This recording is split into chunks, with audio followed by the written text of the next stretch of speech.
Hey guys, thank you so much for being here. My name is Gaurav Wadhwa. I am the editor in chief of Future of Jobs. At Future of Jobs, we talk to various industry experts to explore the direction of what future of work might look like. What are the new trends and technologies? How will it impact your job in the future? To give answers to all these questions and dive deep into the discussion, I have Mr. Rushad Balaporia today with me. He comes with 25 years of experience working in the Gulf, Indian subcontinent, with organizations like Emirates Airline, Landmark Group, IMAX, Home Center, etc. He's done his master's and fellowship in organizational development and design, and master NLP practitioner and business strategy from SPJAN. So, Rishad, thank you so much for being here. I mean, you Thanks, obviously Gaurav. been there, done that. You're just the kind of guy I would want on my podcast, to sort of guide the next generation and how to sort of take it further in their career. So, Just glad to be here. Thank you for having me. my pleasure, brother. So just to sort of, dive deep into it, let's start with a brief of your journey. Like, how did you get into HR and what sort of made you go for it? And how So I think fulfilling has it been? I think you've answered and you've told them most about what I've done and where I've been. So thank you for that great introduction, a comprehensive one actually. Uh, I'll break my introduction of what I want to say about myself in three parts. Number Mm, one, what I do.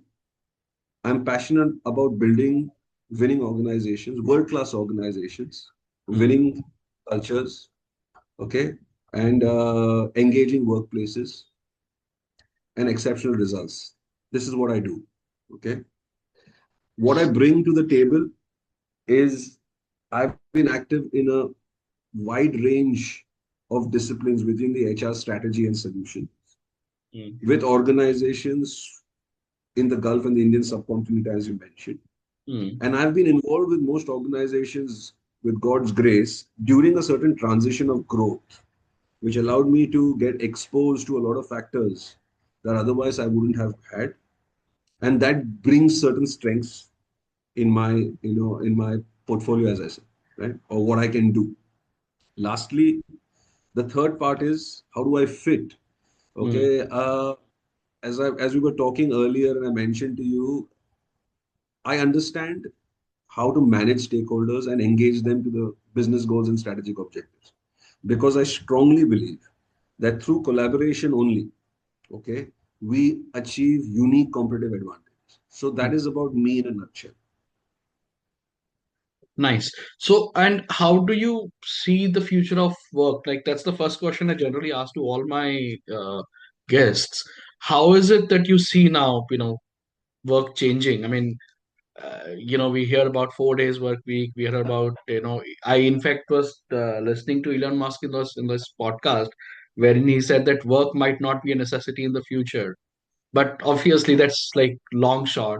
But right Yeah. now, I mean, I face as a recruiter. I mean, I obviously own a recruitment firm, and I face a lot of issues there because there are a lot of things changing. How the let's suppose Gen Z now is coming into the picture with new dynamics at completely, which obviously we have never faced. Wherein they sort of hold the power on us. If they don't want to do something, they'll not do it. They don't want the job, they don't want the job. But how do you see the new trends, technologies, and everything that's changing the work these days? So that's a very, very good question that you started the conversation with, because I think it's very, very important. It's something that's a burning conversation on pretty much every tea table within the HR fraternity. So I'm going to break it up into two parts. The first thing you mentioned is about these 4 day working weeks and 5 day working weeks. So, first and foremost, there is a difference in this perspective when you talk about it from a business perspective and when you talk about it from an employee's perspective, and different layers within the organization based on your responsibilities and roles. Now, when you have a 4 day working week, you're pretty much saying that you will have business interactions with the global market or the pan India market only 4 days a week. Hmm. So, there is a huge amount of impact on your revenue generation and your business operations. True. Number one. Number two, you need to also understand which function are you working in. Let's say, for example, you were in retail and you had 4 days working weeks, right?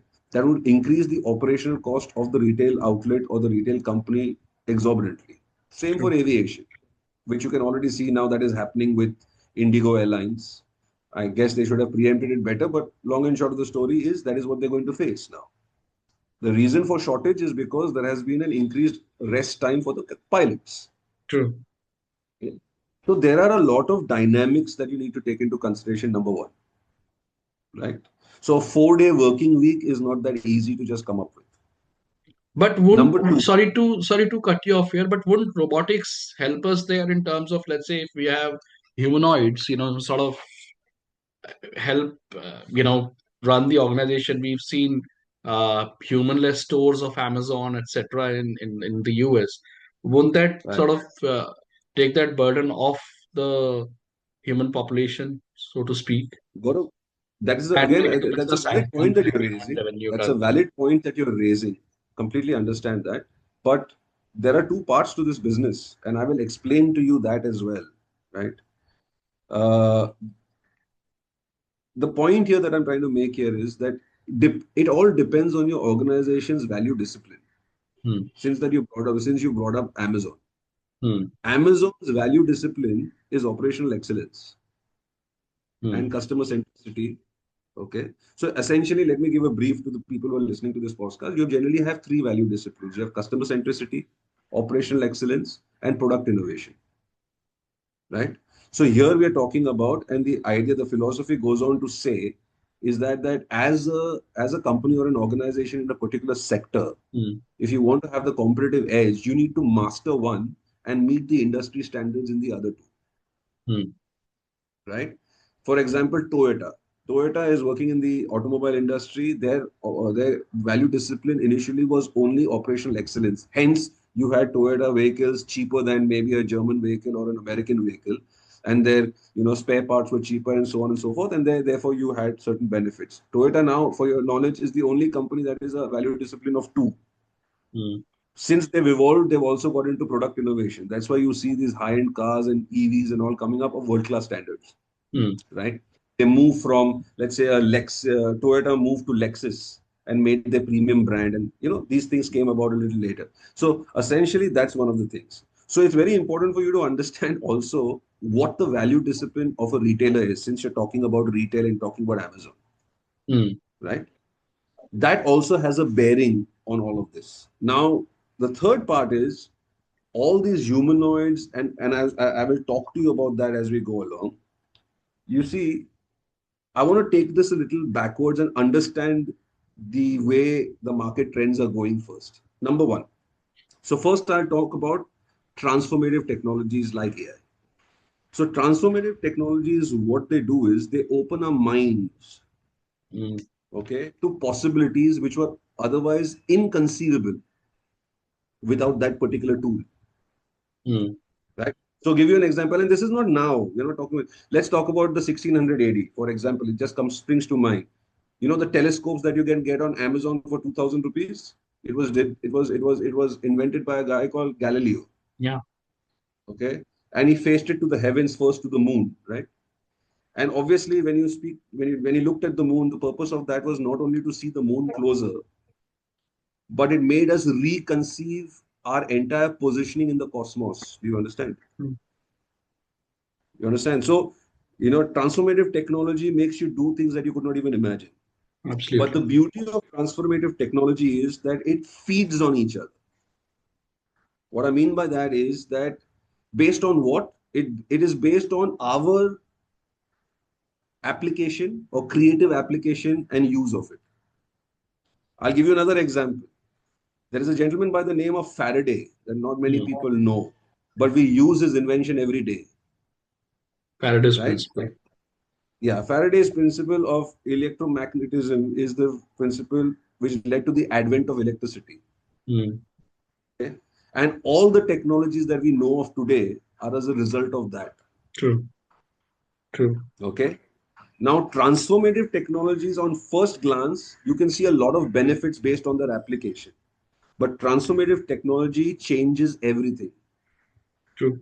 It makes it conceivable to do things that you would otherwise not imagine you could do.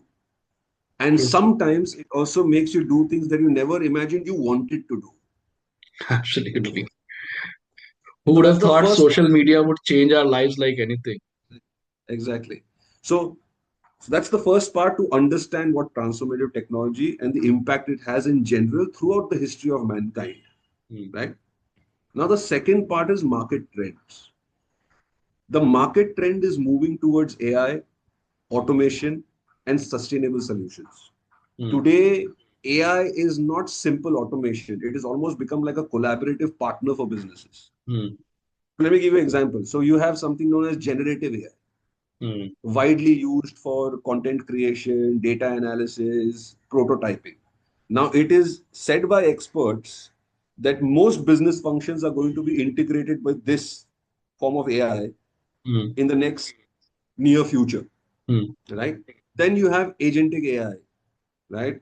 Autonomous systems that can do complex multi-step tasks Hmm. with minimum to no human interface, Hmm. right? Almost becoming like your digital co-worker, Hmm. right? Then you have physical AI, or as you were talking about, advanced robotics. So Hmm. integrating AI to physical machinery and coming up with, sophisticated industrial machines and humanoid robots Hmm. that do complex tasks in, Hmm. dynamic environments, like Hmm. in warehouses, like in hospitals, right? Hmm. And then you have hyper automation, which is end to end kind of automation of business processes through AI, through machine learning, through robotic process automation, etc. So this Hmm. is all there as we speak, right? Now, let's talk about a finding from one of the top, companies within the space of, AI, Hmm. Microsoft. Microsoft has come up with a study recently which suggests a list of 40 job roles, Hmm. okay, whose core tasks AI is already capable of doing. So, if my memory serves me right, it was to do with call centers, it was to do with data crunching, data Hmm. feeding, and lots of other things there. The 40 list, I'm sorry, I can't remember all of them, but there's a list already out. Hmm. Now, how do they come up? They use your workplace AI called Copilot, Hmm. and they studied 200,000, I think, or 2 lakh interactions, real time interactions and conversations between people and Copilot. Hmm. And the purpose of this study was very simple, two parts. Number one, what are the tasks that AI can already do at this point in time? So, where is AI already helping at work? Hmm. Number two was, what are the tasks that AI might be able to do in the future? In other words, what are the core tasks that AI might be able to complete in the future, thereby creating a ripple effect on different roles? So, that's to give you an understanding in general. Now, if since this is about HR, Hmm. I'm going to share with you a little bit of understanding for HR, a Hmm. certain function in HR. It might be the not my point of view might not be the most popular, but is based on facts. Hmm. So there is a gentleman by the name of Lou Adler. Hmm. He is the CEO of performance-based hiring and learning systems. He's also the author of the book, I think, called Hire with Your Head. Hmm. So he did a research recently. The report, the first part of the report is to understand which are the functions, Gaurav, that are using AI strategically. Hmm. The key word here is strategically. Okay. So the findings were obviously tech was 4.5 out of 5, Hmm. the rate. Then there was, I think, finance, which was at around 4.1 out of 5. Hmm. Then business operations was around 3.7, and HR was only 2.1 out of 5. Hmm. So the first question this report raises is, are we lagging behind in the use of AI more strategically? That's a question that Hmm. the fraternity needs to answer, Hmm. right? In general. The second point is this rating is not a simple rating on a scale. What Hmm. it also goes on to state the study is there is actually a structural failure. What I mean by that is most other organizations are using AI to enhance their decision making. codify the judgment and mm, impact profit, right? Whereas HR is still focused on automating administrative tasks. For example, screening of CVs, mm, right? Or writing JDs, rather than focusing on how we can improve the performance of the organization and the function at large. mm, So what they did, just to give you a context of how this came about, so they did a operational audit on global hiring practices using the Kaizen continuous improvement method. mm, Okay, considering that hiring is a business process mm, within HR, mm, right? Now the point of this analysis was not to figure out how we can make hiring faster, mm. but the question they were asking was if hiring was like any other business process, okay, would we tolerate its performance? Very interesting question, actually. Yeah. So the point is now I'm not going to go into this lengthy understanding of how they did it, what they use, what tools they use. This is available on Lou Adler's. You can connect with him on LinkedIn, and Mm, he's got it. In fact, I can share it with you also since you're from the same fraternity. Okay. But the point is the results were very disappointing. true. So traditional hiring factory, as he likes to call it, right? Mm. Sorry, what do you call? He calls it the traditional hiring factory. Okay. Okay, has a 9.5 end-to-end defect rate, which in sigma terms is a minus 1.6 sigma. Any other business or any other process would shut down with this rating. But yet, HR is allowed to own a process, business process, Mm, that is a defect rate of 9.5, whose sigma rating is minus 1.6, mm. and yet it is considered normal. And to top it up, we celebrate AI for making it faster. So the point, what we're trying to say here, see, there will definitely be different schools of thought, but the purpose of this podcast is to challenge people's thinking. Mm. I mean, I'm you probably can't then blame the founders, the business owners who give. This is a very catch-22 situation because you see any, let's say, traditional business, HR is the least sort of, you know, is given the least importance, so to speak, right, you know. right. Yet the culture, the is probably the most important thing that makes or breaks an organization in a That's a way. very valid point. That's a very valid point. But I want to add one point before we go there to kind of Sorry, negate just all to put my debate. point forward again, sorry to cut you off.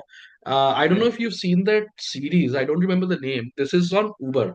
The original founder of the Uber. How Mhm. he sort of got fired from his own company Apple, you because mean? huh? Apple, is it Apple? You're No, talking not about Apple. Apple? The Uber. There's a series on this thing also. He got fired because the culture that he built in the company was absolutely shit.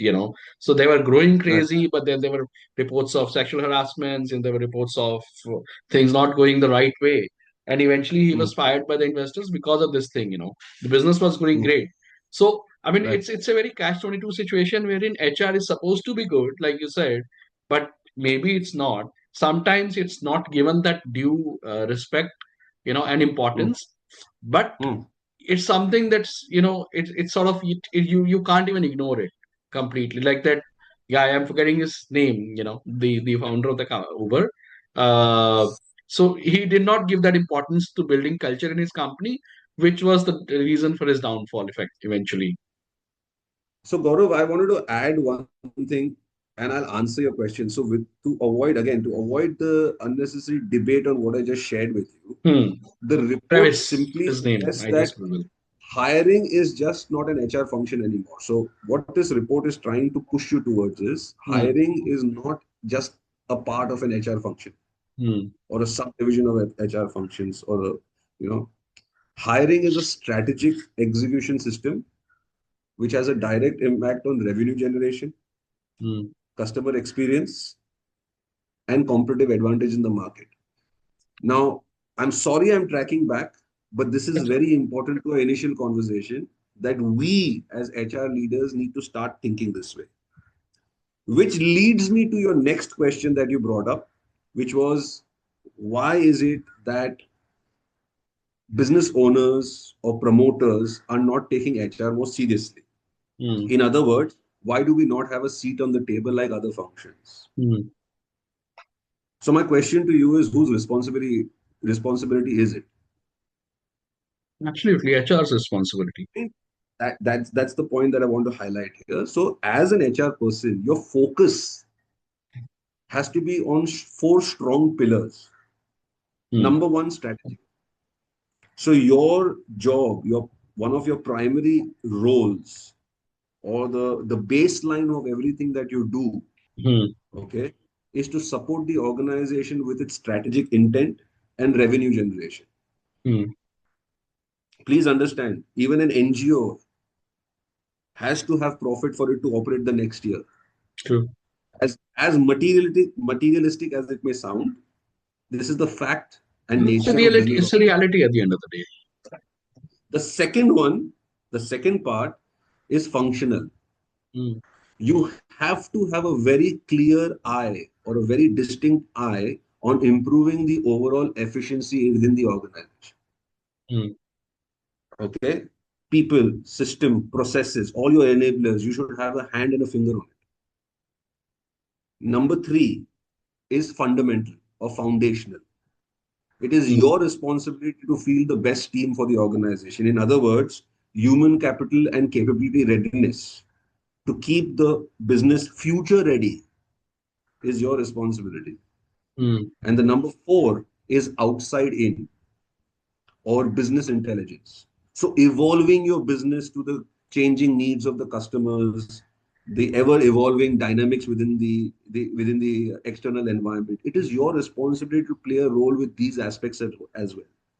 mm, Now, once you start doing this, or you start talking these points, or mm, your presentations, your numbers, your demand for budgets is centered around these four pillars, mm. it is most likely that you'll be taken more seriously than you currently are. This is my humble view. Absolutely. Okay. Which brings me to the next point, which is culture. So there was a gentleman by the name of David Friedman. He's written a book called Corporate Culture. Mm, In that, he mentions that the culture of an organization is shaped mm, by the worst behavior the leader is willing to tolerate, which mm, comes to your point of Uber, right? mm. So culture, what is so? Let me ask you a question, if you allow me. Sure. Uh, According to you, what is what would you like to look for in a good culture? The first thing that comes to my mind, freedom with responsibility. That's if I were to sort of define culture from a very employee centric thing, Yeah, without using sort of too many jargons and all that stuff in a very right, layman term. You give freedom to your employees, but it comes with responsibility and accountability. So that's right, just if one word I would to explain it. right. So now, in order for you to even have this freedom with responsibility, do you believe that everybody can actually operate in this kind of a scenario, When you or say you need everybody, a you certain mean the level of company or maturity? the employee? I'm talking about general people who work for companies. If I just Hmm. give freedom with responsibility, do you believe that everybody is able or equipped or knows how to operate, or you need a certain amount of maturity for people to operate in this kind of an environment? You need maturity, you need training. I mean, you need all these things. You need a strong HR, you need strong systems to be able to sort of, help them Correct. out and naturally, the bad apples, as Guide we them. say, sort of tighten Right. them up, or maybe, if they're not performing, that's Right. that's also part of it. Okay. So the reason I was asking you these questions is the next point that I was going to actually talk about, which is called competency frameworks. Hmm. You see, uh, the number one reason for a company to lose its market edge and ROI. Hmm. Do you know what the number one reason is? As explained by Harvey Copeland, he is the president and board member of CPSA. Canadian Professional Sales Association, or Hmm. was. Hmm. Right? According to him, what is the number one reason for loss of market edge and ROI? No idea. It is the failure of the leadership to create and develop and institutionalize. Hmm. Please understand the word institutionalized, a competency based blueprint to Hmm. nurture and develop its people's potential. Hmm. Fact. So I said create, so develop and institutionalize. A lot of Hmm. organizations have competency frameworks, but Hmm. they're not institutionalized because most of the people don't know how to use it. Hmm. Right from the hiring team, in Hmm. defining the JD, in Hmm. defining how to conduct the interviews based on competencies, what are the core competencies, what are the competencies that can be trained, what are the competencies that cannot be trained, even if they can be trained, what's the time required to train them, and then when the science goes on, Hmm. right? For example, if I wanted somebody to understand, have analytical thinking, Hmm. do you think I'll be able to train that person in 6 months to have analytical thinking? Hmm. Or is it something that you've developed over a period of time? Absolutely, you developed it. Okay, so let's say, for example, I want somebody to create content in a training department. Hmm. I want to teach that person. One of his responsibilities is to create PPTs for programs and create content. Hmm. Okay, as compared to being able to speak in a room full of senior to mid-level managers Hmm. fluently. Hmm. Okay, which is easier to teach and which is easier for the less more time effective. I beg your pardon, for the training team, To teaching make the somebody how to sorry, create the content. to create the content, right? Right. So Yeah. basically, now if I'm looking for a trainer, Hmm. okay, I'm not really concerned about whether the person should be, and again, it comes to availability in the market and strategic relevance, Hmm. right? I might overlook the fact that the person does not have a sound knowledge about content creation because I can teach the person or guide him through that in the next 30 days, Hmm. okay? But teaching him how to talk fluently and how to present in a room full of senior to mid-level managers Hmm. is something that is going to take him 6 to 9 months at least, right? That too, if So you sort why of done the right hiring. exactly my point being? Now again, so the point that I want to highlight here is you must have heard these buzzwords. Sorry for, but for the lack of understanding, buzzwords, right? You've heard of skill, Hmm. competent, and competency, Hmm. right? What does it really mean? Hmm. So skill is the knowledge and awareness at work. Hmm. Okay? Competent is the degree to which you apply your knowledge and awareness at work. Hmm. And competency is a combination of observable and measurable knowledge, skill, and personal attributes, in other words, Hmm. behaviors that contribute to the performance of the employee and the team. Hmm. Correct? Now, you use this so freely in all meetings, in all performance appraisals, without understanding what these three terms actually mean and defined by major institutes like CIPD and places like Hmm. that. Hmm. Now, let's talk about behavior. The Hmm. reason why people believe that one of the reasons why this is that its behavior is not measurable. That's the company. It's very difficult to measure. Hmm. So first, let's understand what is behavior. It is your response to a certain situation, to a certain person, to a certain environment or certain stimulus. Hmm. Correct?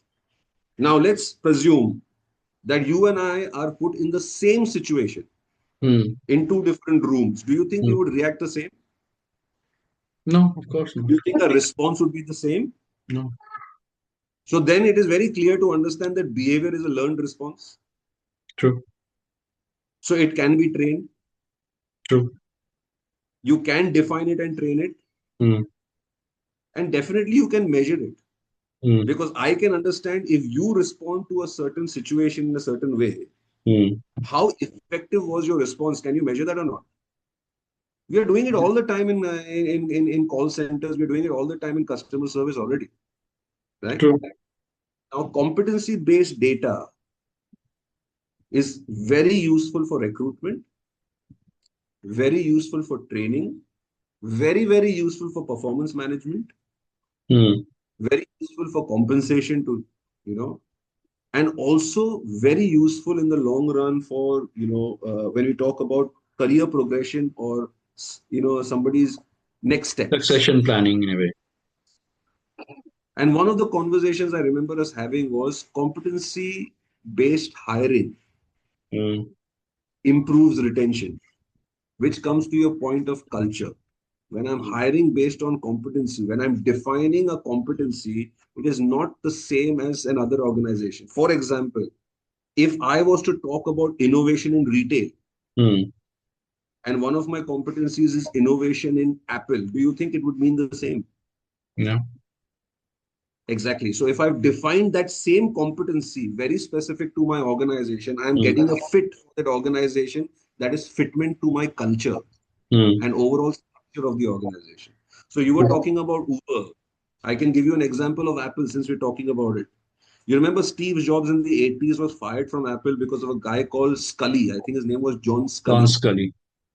And he was no small fish. Huh? Yeah. He was one of the C-level members of PepsiCo. Yeah. So You're the CEO obviously, of Pepsi, he was a actually. seasoned guy. Okay, so why Yeah. did he fail then? Culture difference, effectively. Exactly. It's the mindset. He had come from going back to my initial conversation of value discipline. True. PepsiCo is the value discipline of PepsiCo is operational excellence. That means business processes. Mm, Apple's value discipline is innovation, product innovation. Okay. That means focusing on innovation, investing on innovation. So putting $1 to make sure that you get $10 back from the customer just by the product of it, having that mm, competitive edge. mm, It was not about price. mm, Scully started competing with IBM for mm, desktops. mm, Apple is never about that. Apple is proud to say that we are more expensive, but our feel of the product is much superior any which ways. mm, Right? So that is what I'm trying to talk about the entire picture. In a nutshell, if it puts context, mm, this is where the conversation leads. If I've answered your question about culture, seat on the table, etc. mm. Right. Great. So let me do one thing. Let's do a part two on this and Sure. let's talk about the organizational development. I see you're an expert on organizational development. I want to Right. actually talk and dive deep into that organizational development discussion with you. Let's do that in the part Love two of to. this conversation then. Would love to do that.